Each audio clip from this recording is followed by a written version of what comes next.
জিয়া মাছৰ পাঁচফোৰণ দিয়া ঔটেঙাৰ দালিখন যদি নাই খোৱা খাই চাবচোন দেই। আৰু এয়া মই বনাইছিলোঁ ঔটেঙা দিয়া জিয়া মাছৰ জোল। ঔটেঙাবোৰ এতিয়া কোমলীয়া হৈ আছে, বুঢ়া হ'বলৈ আৰম্ভ কৰিছে আৰু এই সময়তে খাই বৰ ভাল লাগে, কাৰণ টেঙা হয়। এটা ঔটেঙা দিলে দালিখন যে কিমান সুন্দৰ হয়।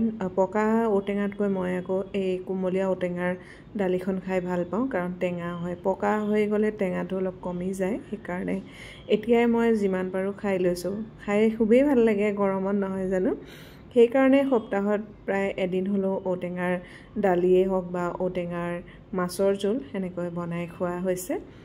এয়া ঔটেঙাখিনি আৰু কোমলীয়া হৈ থাকিলে কাটিবলৈও ভাল নহয়নে, সেইকাৰণে সৰু এখন কটাৰীয়ে ঔটেঙাটো কাটিব পাৰি, কিন্তু বুঢ়া হ'লে অকণমান কষ্ট হয় কাটিবলৈ।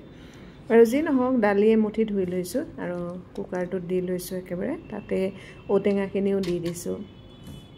যিসকল আমাৰ বেচেলাৰ্ছ হয় তেওঁলোকে এইখন দালি বনাই খাব পাৰে ন, যিহেতু তেওঁলোকৰ অকণমান বনাবলৈ এলাহো লাগে, বা যিসকলে বনাব নাজানে এইকণ দালি বনাই চাব পাৰে, খুব কষ্ট নাই। কুকাৰত দালি আৰু ঔটেঙাখিনি দি পানী অলপ দি বইল কৰি ল'ম, আৰু সদায় মই বইল কৰোঁতে নিমখ দিওঁ আৰু হালধি নিদিওঁ। হালধি দিলে গোটেই কুকাৰটো দেখিবলৈ লেতেৰা হৈ যায় চিটি মৰাৰ পাছত, সেইকাৰণে সদায় দালিত অকণমান নিমখ দিওঁ।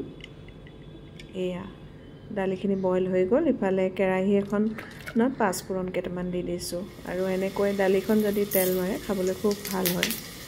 এতিয়া নহৰু দুফুটামান মই থেতেলিয়াই পেলাই বাকলিৰ সৈতে দি দিছোঁ, আৰু এই গোন্ধটো পালে আৰু কি লাগে। এয়া হালধি দি দিলোঁ 1 চামুচ, আৰু তাতে মই মাছকেইটা কেঁচাই দি দিছোঁ। ফ্ৰাই কৰি লোৱা নাই আগতে, ধুনীয়াকৈ মাছকেইটা বাছি লৈছোঁ, বৰিয়লা মাছ। এয়া এতিয়া মই বইল কৰি লোৱা দালিখিনি দি দিম। হৈ গ'ল, আৰু এতিয়া গৰম ভাতৰ লগত ভাতকেইটা খাবই লাগে। ঔটেঙাকণ চুপি চুপি যে খাবলৈ ইমান ধুনীয়া হয় নহয়নে। বাৰু আজিলৈ আহোঁ, বাই বাই।